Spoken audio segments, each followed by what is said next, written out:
Bienvenidos amigos y amigas de Aprocal. En esta ocasión, patrocinador que nos apoya en esta ocasión. Ahorita voy a presentar a David Luna y nuestros amigos de Dickies.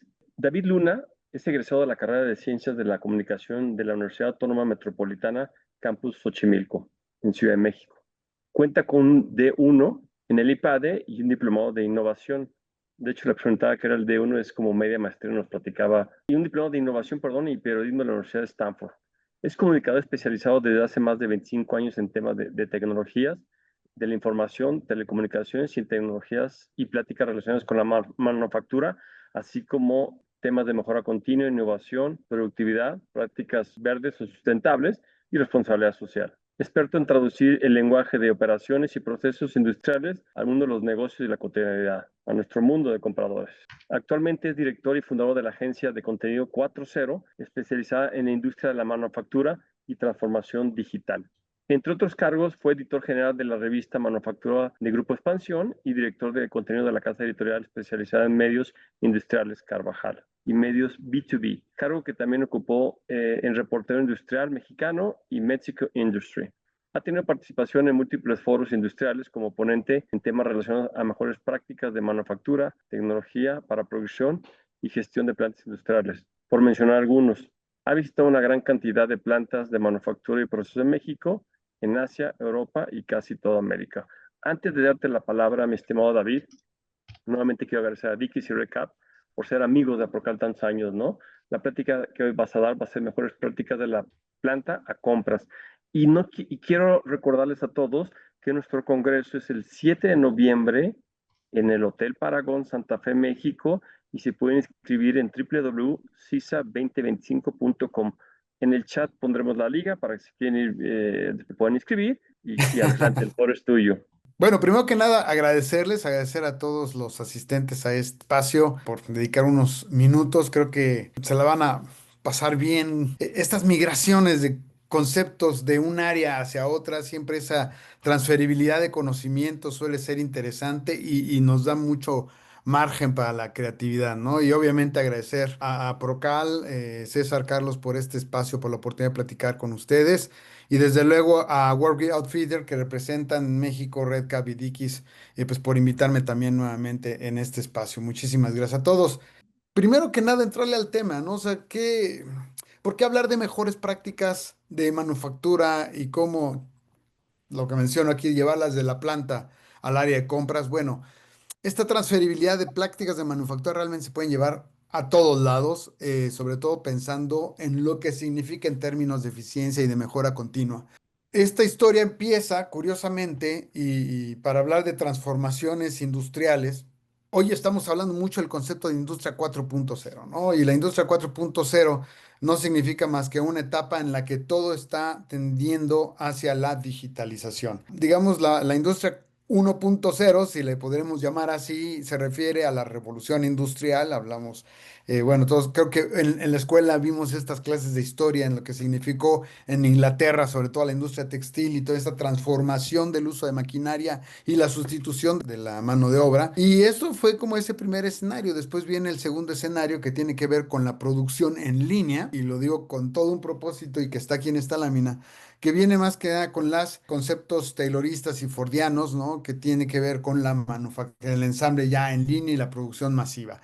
Y eso es lo que se conoce como industria 2.0, o al menos hoy se conceptualiza así, y después se entra al 3.0, tal vez finales de los 60, principios de los 70, que tiene que ver con el inicio de los procesos de automatización a partir de todos los conceptos de control e instrumentación, ¿no? Entonces empieza a haber algo de software también, empieza a haber comunicación, el software sobre todo con las plataformas SCADA, y luego obviamente la comunicación a partir de todos los instrumentos. Y por instrumentos hablo de medidores de flujo, medidores de temperatura, etcétera, todo lo que puede haber en una línea, sobre todo de procesos continuos, no tanto manufactura discreta, aunque hoy son comunes en todos lados a partir de la sensorización, que eso da pie, digamos, a la digitalización de la producción, que es lo que se conoce como Industria 4.0, sobre todo a partir de 2014 surge el concepto en un foro de Hannover Messe, como un concepto, de hecho, una iniciativa gubernamental. Pero bueno, ¿por qué todo este rollo? porque comienza, digamos, toda esta historia de la manufactura con los círculos de calidad Deming, por ejemplo, y todos esos conceptos de producción en línea de Henry Ford, que empezaban a revolucionar ya la manufactura, ¿no? Sin embargo, eso para los japoneses no era lo más adecuado, porque para empezar no necesitaban tantos, pensando en autos, no pesaban tantos, no necesitaban tantos coches, no necesitaban tal vez producir de la misma manera, del mismo tamaño, de las mismas formas, es decir, tenían que hacer una manufactura distinta. Y Kaoru Ishikawa de Toyota es a los que se les atribuye sobre todo eso del primer viaje a Estados Unidos, aunque fueron varios, para entender cómo estaba funcionando la manufactura de Estados Unidos y trasladar ese conocimiento a Japón. Y ahí surge el Toyota Production Systems, que seguramente todos lo hemos escuchado y hemos incluso implementado algo de eso. Y el Toyota Production System empieza a revolucionar la manufactura, sobre todo porque es una práctica no solo enfocada a la calidad, sino a la eficiencia y a la productividad, y sobre todo a erradicar desperdicios, ¿no? En el Toyota Production Systems, uno de los conceptos más conocidos es el andón, o el cordón, es un cordón de paro que se jalaba cuando alguien veía un problema de calidad, ¿no? Entonces, si una pieza, un componente de un automóvil de Toyota presentaba un problema, en ese momento se detenía la línea de producción, sin importar que se detuviera atrás, ¿no? Incluyendo compras, ¿no? En todo el abastecimiento. En ese momento se para la línea de producción. ¿Por qué? Porque lo que se buscaba era no tener un lote o pues no tener 500 coches o 100, los que sean, al final del día, todos con el mismo problema, ¿no? Entonces, mejor se detenía el problema ahí, se arreglaba y es obligatorio que todos los gerentes vayan en ese momento. Hablo de calidad, mantenimiento, producción, ingeniería, dice, todos vayan en ese momento a entender qué está pasando, por qué se paró la línea de producción. Entonces, algo que en teoría es y en la industria automotriz es carísimo hoy en día, bueno, siempre lo ha sido muy, muy caro para una línea de producción, y eso era pues pecado capital, ¿no? Para los japoneses era lo elemental. Y esto es un primer concepto, o sea, no vamos a producir con errores, no nos vamos, si nos estamos equivocando, vamos a equivocarnos rápido, a hacer las mejoras de inmediato y vamos a seguir produciendo con la mejor calidad, ¿no? Entonces, esa cultura de Toyota es lo que llama la atención en Estados Unidos, porque lo estaban haciendo tan bien. Y en los 70s viaja Jim Womack, un académico del MIT, a Japón ahora a entender qué está pasando ahí con estas mejores prácticas de producción.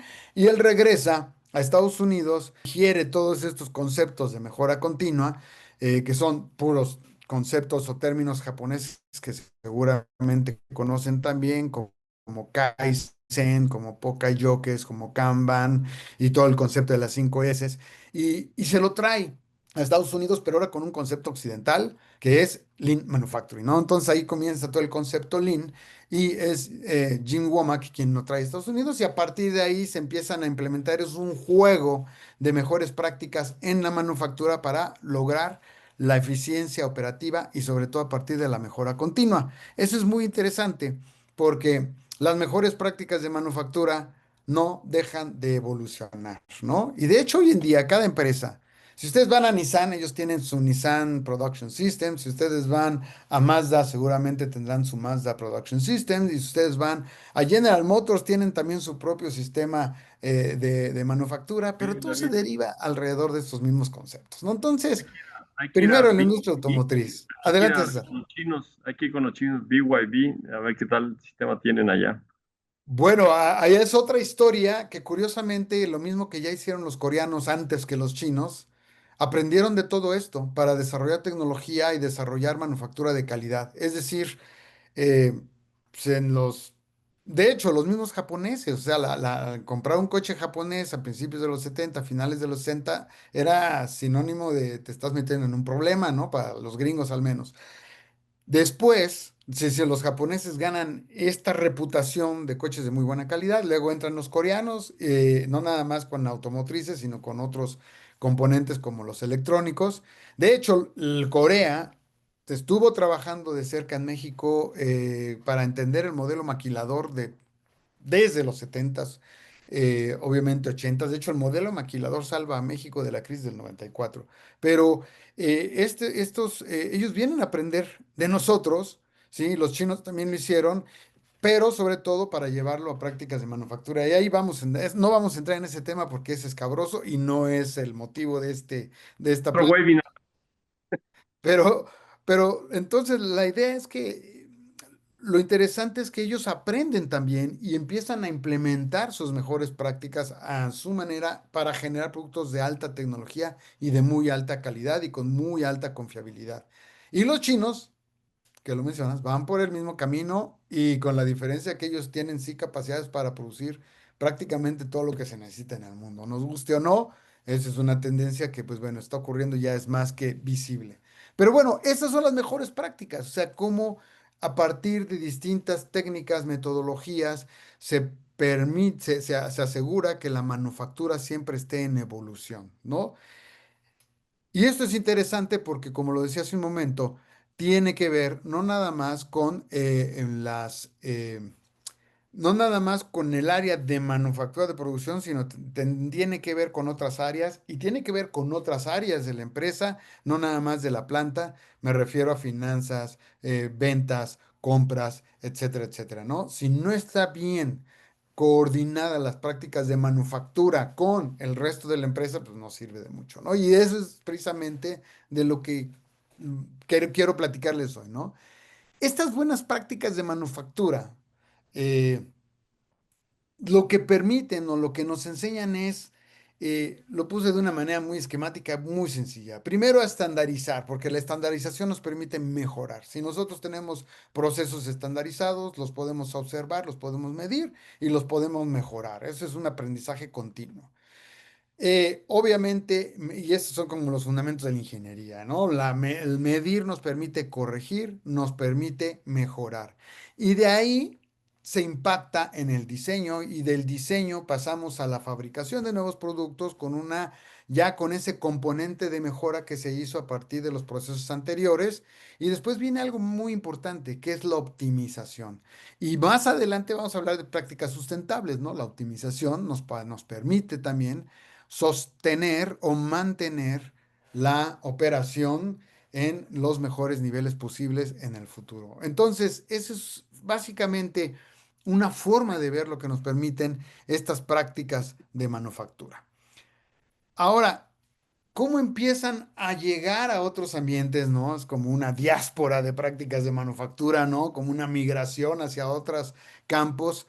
Pues bueno, yo tengo un librito que se llama Refabricating Architecture y ese libro lo que lo que nos dice precisamente es sobre ese traslado de prácticas de manufactura a un campo que antes, pues tal vez funcionaba de manera distinta, que es el área de la construcción.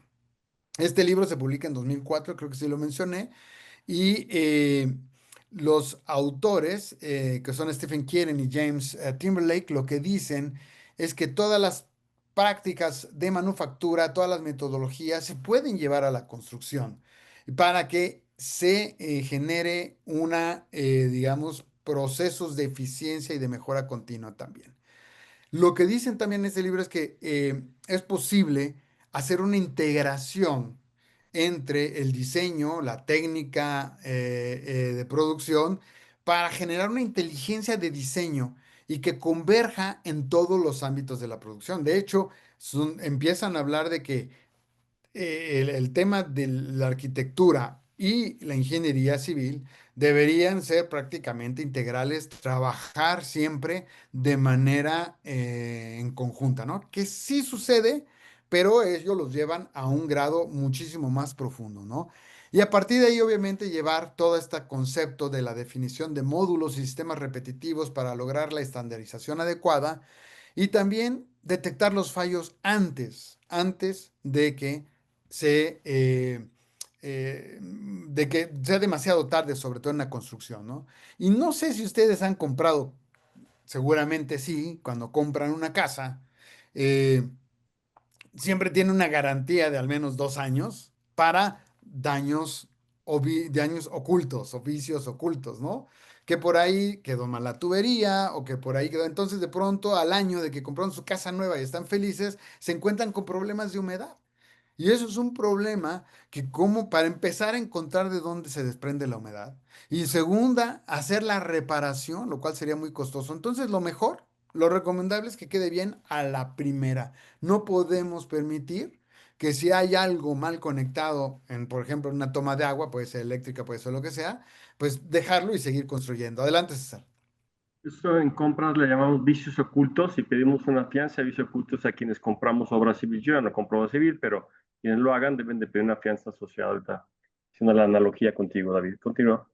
Perfecto. Y justo es eso, ¿no? Nos protegemos con una póliza precisamente que nos garantice que si hay algún problema, pues bueno, eso se va a resolver después por medio del proveedor. Pero, pues siempre es tarde, ya que se encuentra el problema es tarde. Y justo lo que estas filosofías tratan de identificar es el problema en el momento que ocurre.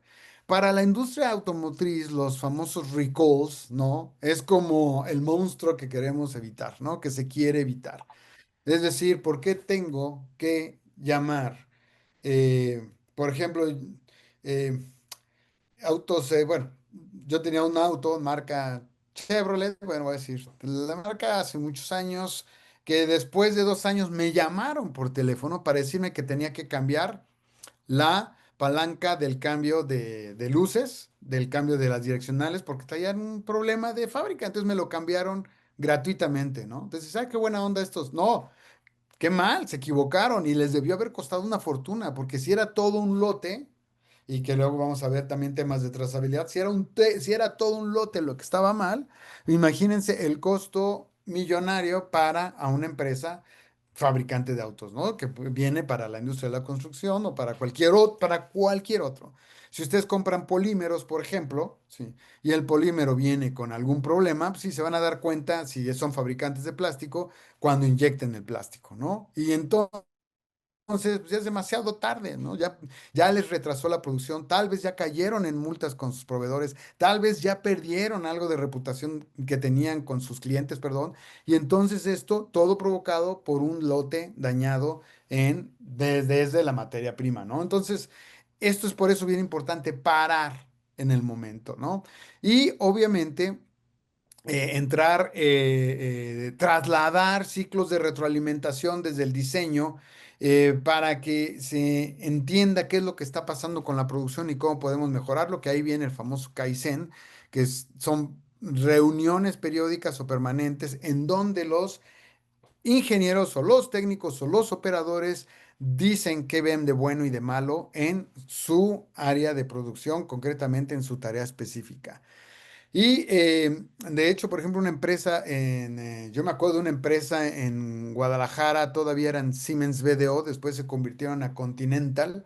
Llevaban esto, le llamaban las Is de la innovación, pero llevaban esto a un grado, eh, tenían como metas de ideas que pudieran traer mejoras para sus operaciones, al grado de que los polis, ¿no? Que estaban en la entrada, los que entran, te dejan entrar o salir a la planta como visita o como empleado, ellos también tenían que aportar mejoras. Y gracias a eso lograban mejorar incluso sus esquemas de seguridad en el acceso a planta o agilizar las entradas de los mismos proveedores, ¿no? Lo cual era fundamental. Pero bueno, entonces, otro punto importante que se toca en este libro es cómo usar herramientas digitales y simulativas, ¿no? En la manufactura, los sistemas CAD, CAM, los sistemas de CATIA, por ejemplo, te permiten no solamente dibujar, sino además simular procesos, simular cómo se va a comportar un mecanismo y detectar procesos de estrés desde antes siquiera de fabricar la pieza, ¿no? Entonces, tú sabes si va a tener mucha fricción o no, está muy ajustado o no. Tú interrúmpeme, adelante. Estaba oyendo y pensando en el punto 4, ¿no? Prototipos y prueba temprana, fail early, fail fast, o sea, falla temprano, falla rápido. Cuando desarrollamos proveedores en los compradores profesionales, Ujú. estaría en lugar de prototipo, desarrollo un proveedor y hago una prueba temprana para que falle al principio y rápido y ya veo si lo cambio o lo desarrollo, ¿no? Como que estaba pensando en la analogía que podría existir también en la manufactura versus en el desarrollo de un proveedor, ¿no? O selección de. Era todo el comentario. No, pero muy buen comentario, muy atinado, Sar, gracias, porque de hecho, fíjate, en el Silicon Valley, allá en la meca de los semiconductores y la industria de tecnologías de información, hay una cultura que le llaman fail and fail fast, ¿no? O sea, hay que equivocarnos y equivocarnos rápido, porque es justo lo que dices, entre más rápido te equivocas, que es lo que se presenta aquí, más rápido puedes actuar para hacer los cambios que necesitas. Y no quieres tú detectar el cambio después, que es de lo que estábamos hablando, y para eso hay que hacer estas dinámicas de prototipos y de prueba. Y con un proveedor pues bueno, a ver, ¿qué me vas a vender? Mandan, si ustedes siempre piden pruebas, además de que tienen su terna, tienen pruebas, ¿no? A ver, el que me mandó la prueba uno, la prueba 2, la prueba 3. Y a lo mejor la prueba 3 es un poquito más cara, pero se dan cuenta que es más confiable o es de mejor calidad. Entonces, pues nos vamos con la 3 del proveedor 2, qué sé yo. Entonces, es muy importante en compras implementar de manera sistemática este tipo de conceptos también, ¿no? Y justo las herramientas digitales te ayudan a hacerlo, porque también hay herramientas que te permiten ir llevando estadísticas de tus proveedores. A lo mejor tienes proveedores muy confiables que en el tiempo, y tú lo puedes ir evaluando, se han comportado siempre de una misma manera, entonces pues, los hace confiables. Pero puede haber otros que tienen como ciertas variantes, ciertas desviaciones en términos de calidad, y pues dices, bueno, este proveedor lo va a tener en la clasificación número 2 en mi catálogo de proveedores, ¿no? Entonces, compras también puede utilizar estas herramientas para precisamente ir definiendo sus modelos de adquisición. Y lo que se dice acá, estas herramientas sirven también para la construcción. De hecho, hay un software de Autodesk que eh, se llama Revit, y ese software desde al menos hace 15 años yo ya vi algunos ejemplos de cómo se simula una construcción a partir de la geografía, del punto geográfico exacto en donde va a estar colocado, para ver si le va a dar suficiente luz, en qué momentos del año le va a dar luz, cuál es la rotación de la Tierra y del Sol, para ver si tiene, si lo movemos un poco la fachada para un lado o para el otro, y eficientar así, por ejemplo, el uso de energía dentro de la misma construcción, ¿no? Entonces, pues las herramientas digitales sirven desde el diseño mismo. Y pues bueno, aquí hay un concepto interesante, el número 7 que es el de la fabricación de componentes en talleres controlados, ¿sí? Para luego después ensamblarlos en el sitio. Pero lo que quiere decir es que podemos hacer una preproducción, una prueba antes de siquiera meterlo a producción, que eso es absolutamente necesario. Prácticamente hoy no hay quien lo haga. Si un proveedor, si una empresa, un cliente, un tier uno le encarga a un tier 2 un componente, eh, normalmente le va a hacer pruebas primero, va a ver qué máquinas tiene, si está usando las máquinas o las herramientas adecuadas para fabricar el componente, si está usando o utilizando a la gente adecuada o bien capacitada, es decir, hacen un montón de pruebas. Supongo que en compras deberá hacer lo mismo. Si lo sistematizas, tienes una claridad total de qué es lo que estás comprando a partir también de pruebas previas. No, no te voy a comprar nada ni lo que quedamos si no hay una garantía de que tú me estés entregando algunas pruebas, ¿no? Tempranas. Entonces eso ayuda mucho también, pero se debe sistematizar. Probablemente ya lo hagan y probablemente lo tengan sistematizado, es perfecto. Y eso es de hecho de eso se trata la incorporación de estas prácticas para este lado, ¿no? Y pues bueno, voy a seguir voy a pasar a la siguiente lámina porque también es otro librito.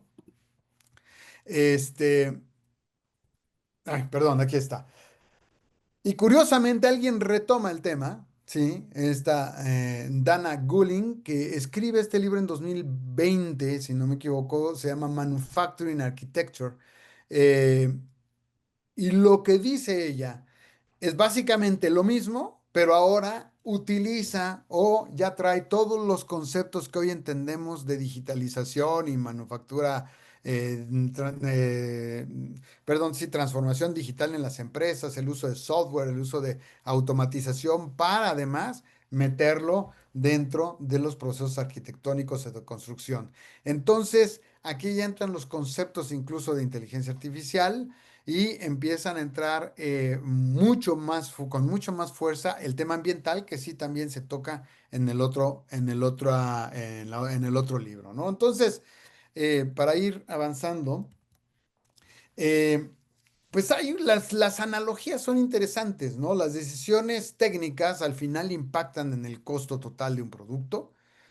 Y compras debería entender los procesos productivos, el tipo de materiales que se usan y en los tiempos ciclo para negociar de forma estratégica. Es decir, si yo no entiendo muy bien cómo se van a utilizar ya en la producción o en la operación de mi empresa.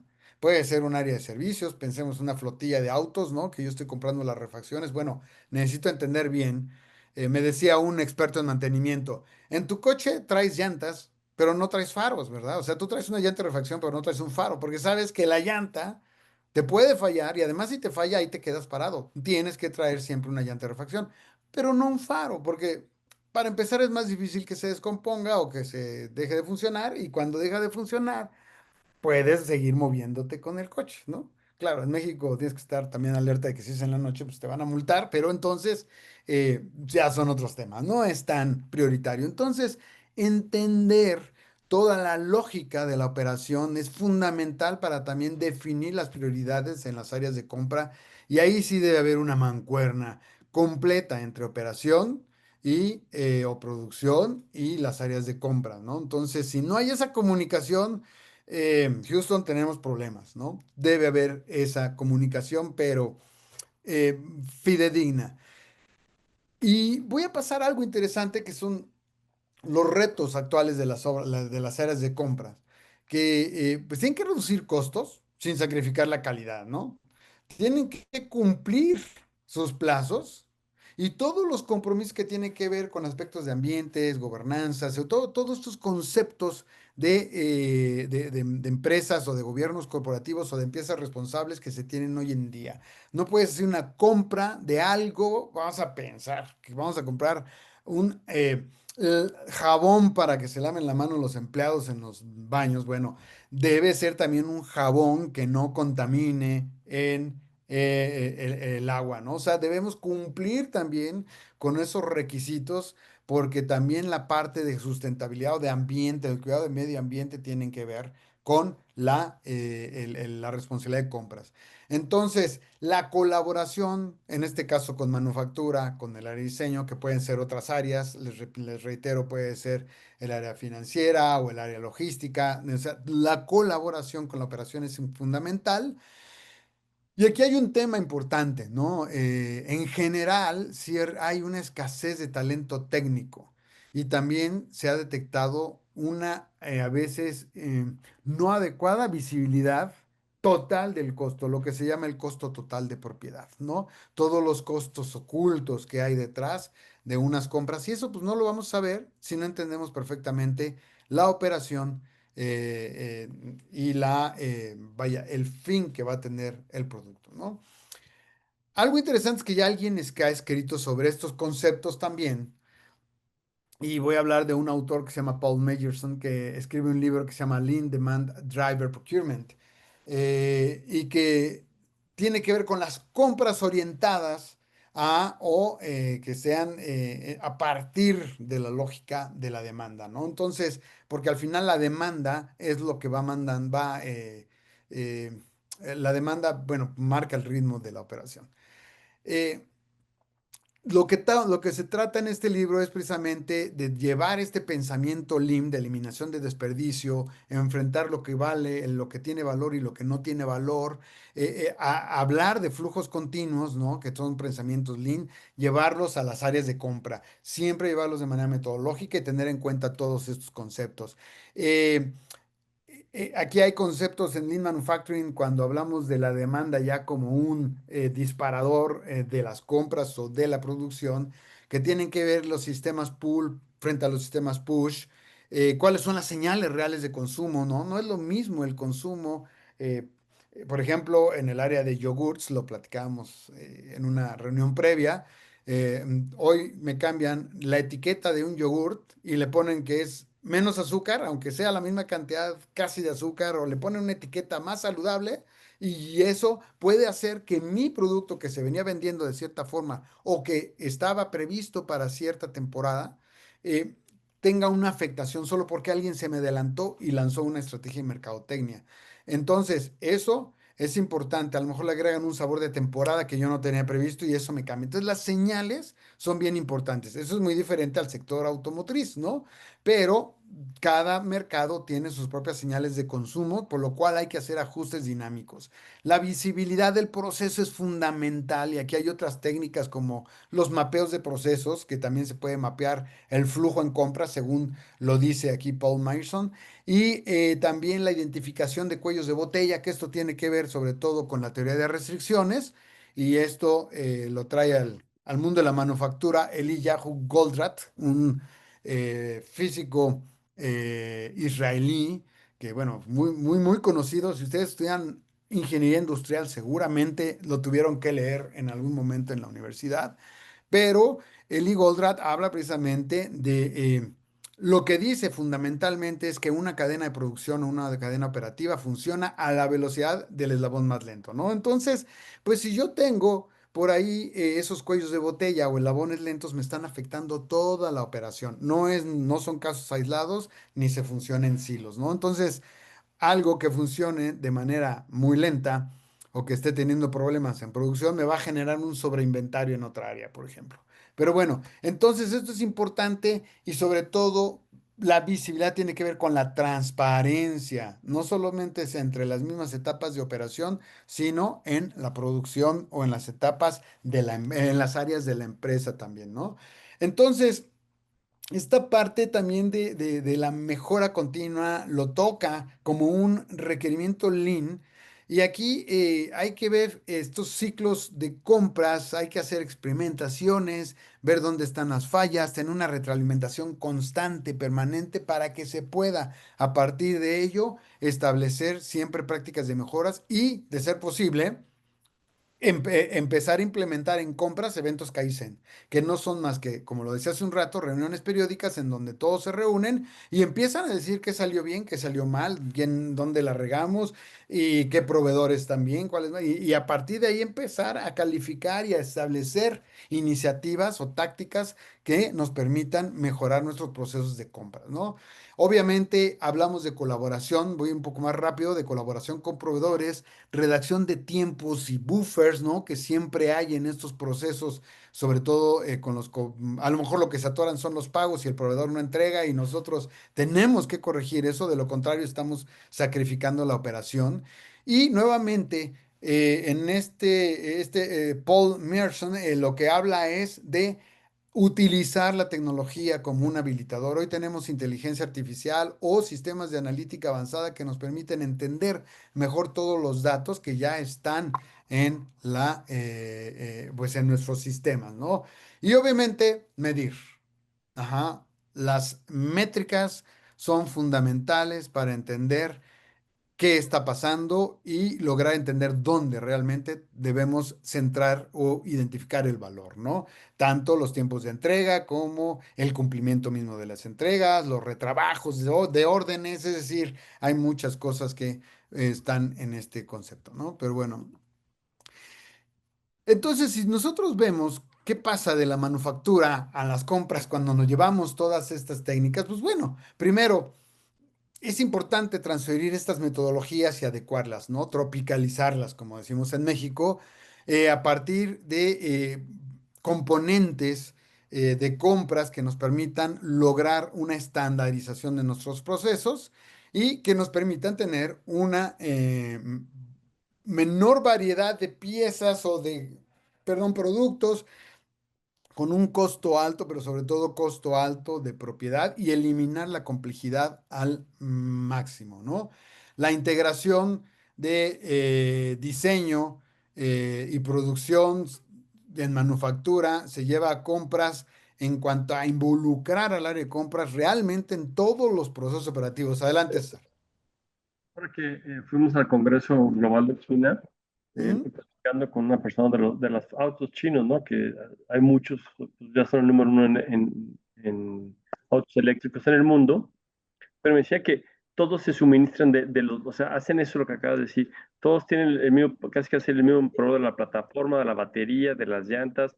Entonces, Ujú. realmente lo único que cambia es el diseño, pero los componentes son los mismos, las mismas fábricas, solamente le cambian el diseño y la marca y dos, tres detalles, ¿no? Por eso han logrado hacer tanta marca, pero al final de cuentas son lo mismo, buscando esa integración reducción de costos, ¿no? Y básicamente.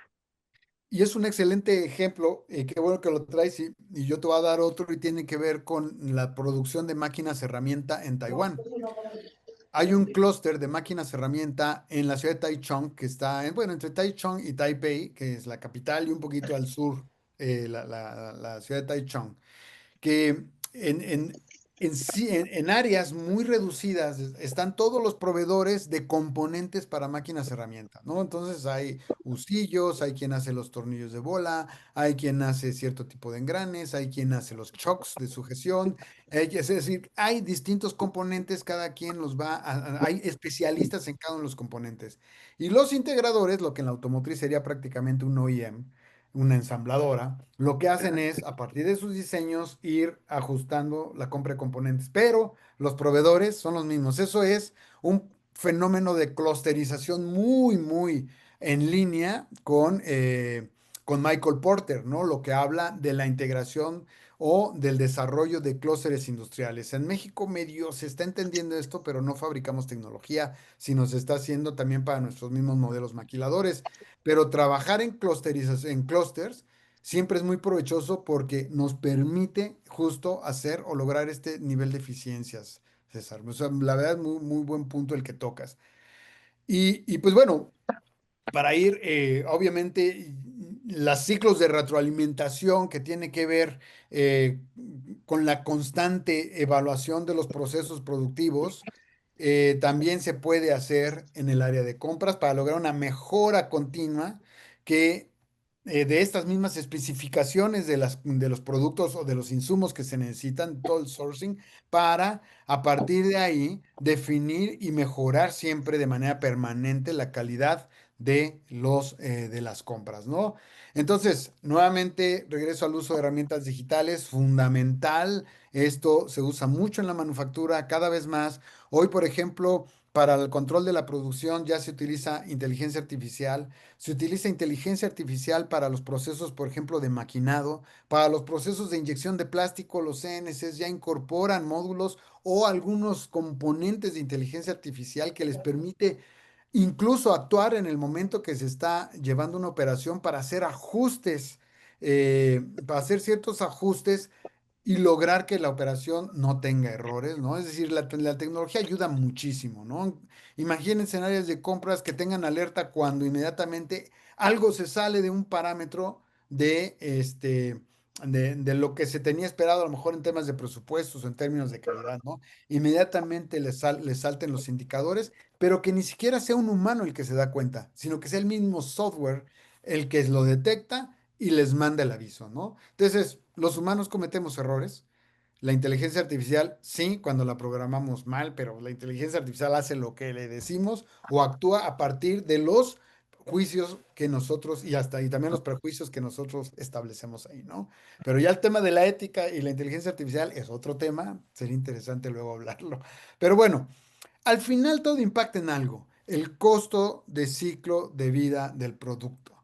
El, todo desde que se trae el insumo, la materia prima que se produce hasta que se entrega y se termina su No. ciclo de vida, debe estar previsto en esta parte de los costos. Por ejemplo, hoy un buen ejemplo son las baterías de los autos eléctricos, ¿no? Entonces, bueno, pues yo creo que ya hablamos de algunos casos, pero aquí traje un caso precisamente de la industria de la construcción, ¿no? ¿Qué pasa cuando una empresa necesita cierto tipo de paneles para hacer una fachada?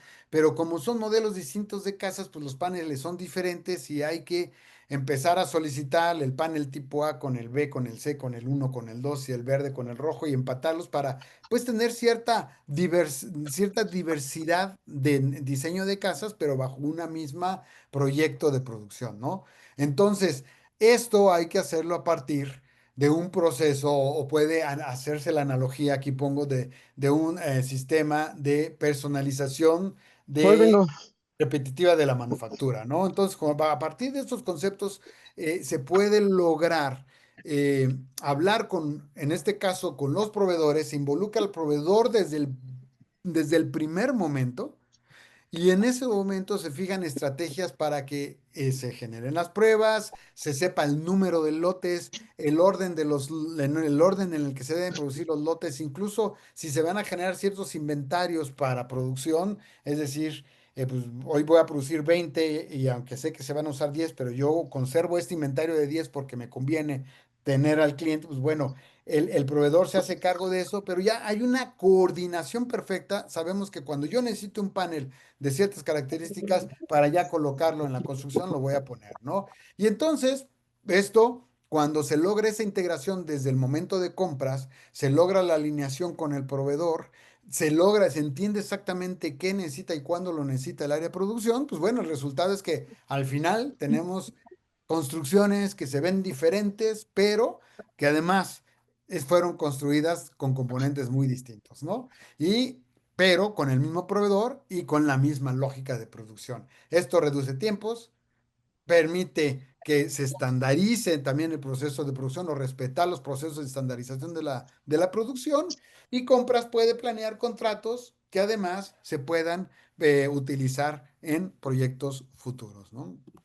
Entonces, Me parece adelante, brevemente, claro, digo, me quedan 15 minutos, pero si revisas uno, exacto, en la acción clave, ahí la estrategia como compradores profesionales debemos de involucrar, si de ser posible, a varios proveedores para que correcto. tengas una competencia económica, porque si es uno solo, a veces va a tomar un control del costo y la negociación está de su lado, ¿no? Ya que avanzaste a la etapa productiva, no hay para dónde hacerse.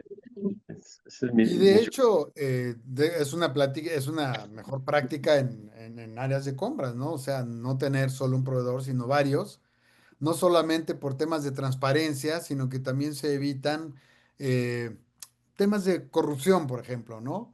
Y se correcto. asegura una mejor calidad también, o sea, siempre hay que tener ternas y sí, totalmente, como lo indicas, hacerlo con todas las ternas e irlo viendo por separado, ¿no? Es como cuando uno va a pedir trabajo, ¿no? Seguramente cree que es el único candidato, pero no, ya hubo 10 antes que tú que llegué. Entran nada más por la otra puerta, ¿no? Entras por una puerta y sales por la otra para que no veas a los otros que están entrando. Pero un poco así, o sea, tenemos que asegurar que tenemos siempre la mejor opción, A ¿no? veces hay que asegurar que se vean entre ellos mismos. Yo he hecho eso también, ¿no? O sea, que se vean los proveedores. Ya dice, ah, Sí, mira, aquí está esta persona, entonces ya la presión es diferente. Adelante, adelante, tenemos 15. sí, no bueno, porque además los pone nerviosos y los obligas a que te den la mejor opción, ¿no? Ay, además se conocen entre los proveedores, ¿no? A Pero ver, bueno, Gracias. ajá. también, pero eso queda otro webinar donde si se conocen entre ellos, hasta he visto que se han puesto de acuerdo a veces, pero bueno. Sí, sí, pues suele suceder, pero bueno, no entra dentro de las mejores prácticas, pero son prácticas que llegan a suceder, ¿no?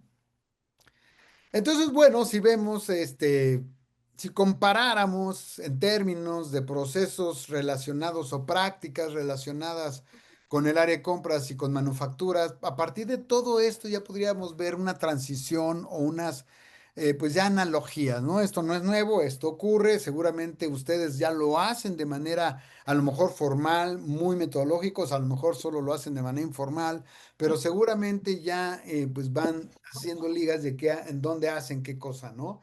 Y estos no son más que analogías, ¿no? En términos estratégicos, todo lo que tiene que ver con sourcing, o incluso el costo total de propiedad, por un lado, y la manufactura, todo lo que tiene que ver con precisamente la planeación de las capacidades en las áreas de producción y las capacidades tanto técnicas como de maquinaria, ¿no? De productivas, vaya. Y pues bueno, esto lo que nos permite es tener una retroalimentación permanente y sobre todo establecer costos mucho más realistas, ¿no? En términos de calidad, está, por ejemplo, podría estar en compras todo esto que es el PPPAP, que es el Production Part Approval Process, y por el otro lado está toda la parte también de administración de suministros y cosas de calidad como Six Sigma, y que eso lo que aseguran es una mejora continua también compartida, ¿no? En la planeación, pues está todo lo que son esto del Sales and Operation Planning, la planeación también colaborativa para tanto la proyección como el replenishment. Y por otro lado, está en manufactura, tenemos aspectos de planeación o programación flexible que también tiene que ver con todo el control de almacenes, ¿no? Aquí yo agregaría todos los sistemas de control de almacenes, por ejemplo. Y lo que nos permite es sincronizar y reducir inventarios, ¿no? Y obviamente en la parte, pues, yo lo puse aquí en innovación, pero de alguna manera sí hay mucha innovación. eh, que es el desarrollo de estas prácticas ESG que tienen que ver con cuidados ambientales, de seguridad y con temas también de gobernanza, ¿no? El tema que son el tema social y de gobernanza son los otros dos pilares de la sustentabilidad de los cuales casi no se habla, ajá, pero que es parte de la sostenibilidad o sustentabilidad. Y en la manufactura también, por otro lado, aparte de que se agregan estos componentes, también está el diseño para la manufactura y el diseño para ensamble. Es decir, hoy en día lo que se llama no se puede pensar en el diseño si no estás pensando en el producto final, en el ensamble, en la producción y también incluso en la disposición de los productos, ¿no? Es muy importante. Por ejemplo, si tú produces componentes electrónicos, pues debes pensar que eso en algún momento va a tener un periodo de vida y debes ver la manera también en que se pueda descomponer para reciclar en la mayor medida posible, ¿no? Eso es importante también. Obviamente, sistemas Kanban, aquí pongo Source Resources Management o la administración de todos los suministros o las insumos, con todos los conceptos Lean o de control o de la gestión del mantenimiento de la producción. Y por otro lado está la parte de sostenibilidad, están todas las normas ISO, temas de eficiencia energética hoy muy vigentes en la manufactura. Y pues bueno hacia abajo métricas, hay miles, ¿no? Que pueden caer en el costo total de propiedad. Y, por ejemplo, en compras uno importante es este OTIF, que es que se entregue a tiempo y que se entregue lo que se debe de entregar, la cantidad adecuada, ¿no? En la manufactura hay otros como la cantidad de desperdicios o de scrap que yo estoy generando con la producción o el nivel de eficiencia de la operación que tiene que ver no solamente con la energía, sino con toda la parte de los recursos que se utilizan en la manufactura, ¿no? Entonces, tener indicadores siempre muy bien identificados a los cuales darle seguimiento es fundamental en cualquier práctica Lean.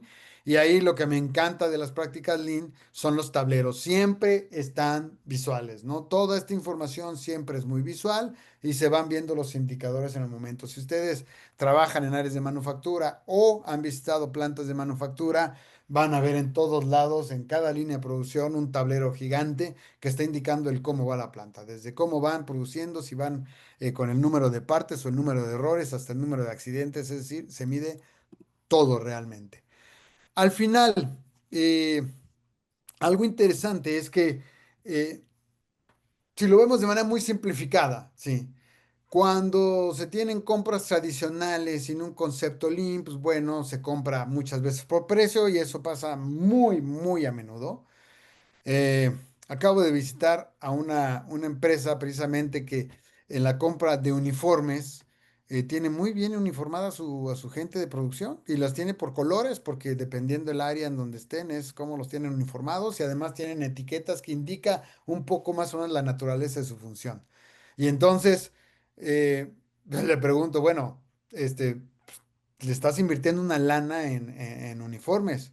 Y dice, sí, pero es que no lo veo como precio de por prenda, ¿no? Sino lo que la prenda me aporta como valor cuando yo tengo un uniforme adecuado. No nada más por temas de seguridad, comodidad, por otros, sino también por la identificación, cuando uno está bien uniformado, la identificación que un empleado tiene para con la empresa, ¿no? Entonces, eso es importante. Entonces, no nada más comprar con precios, sino colaborar. Yo pongo con manufactura, pero en realidad es con la operación, colaborar con la empresa para entender qué es lo que se necesita comprar y validar el valor, no el precio. Entonces, lo que se hace en unas compras tradicionales es no validar con otras áreas operativas. Yo soy el de compras, yo sé, yo me arreglo, yo sé a quién le compro y cómo le compro. Yo nada más cumplo con lo que me están pidiendo, ¿no? O, sobre todo, pues obviamente esto muchas veces va a generar retrasos, retrabajos, paros, etcétera, ¿no? Por el otro lado, cuando se aplican este tipo de conceptos, siempre se va a evaluar en este esquema de colaboración el costo total de propiedad o la viabilidad. Yo estoy poniendo la fabricabilidad, que no sé si esa palabra existe, pero ya la puse, o la viabilidad en la operación, ¿no? Y obviamente esto tiene mejores resultados y ahorros reales, ¿no? Una hoja de ruta sencilla para llevar estas prácticas, y ya voy rapidísimo para dar tiempo a algunas preguntas, es que, bueno, esto es como una guía para que podamos integrar estos procesos de prácticas de manufactura en áreas de compra y elevar la eficiencia, ¿no? Estos lo puse como en 5 puntos muy sencillos, podríamos hacer otro tipo de mapas, pero esta es la manera en que yo lo veo ahorita para integrarlo. Y lo primero es, hay que hacer una evaluación del costo total de propiedad a partir de todos los insumos relevantes, entender pues no nada más el precio, ¿no? Todo lo que tiene que ver con transporte, con mantenimiento, con todo el uso de energía, toda la disposición final de los mismos productos, etcétera, etcétera, etcétera, lo que ya dije a continuación, ¿no? Luego, identificar, pues muy bien hacia los proveedores, ¿no? Todos estos requerimientos de cotizaciones que son importantes y que se van integrando, asegurando que sean los productos viables para la operación y que también cumplan, digamos, con los fines para los cuales están siendo buscados, ¿no? Y que cumplan con los procesos de estandarización. Obviamente hacer este tablero de KPIs, lo que decía, siempre entre más transparentes, más visuales, más con mejor seguimiento, mejor.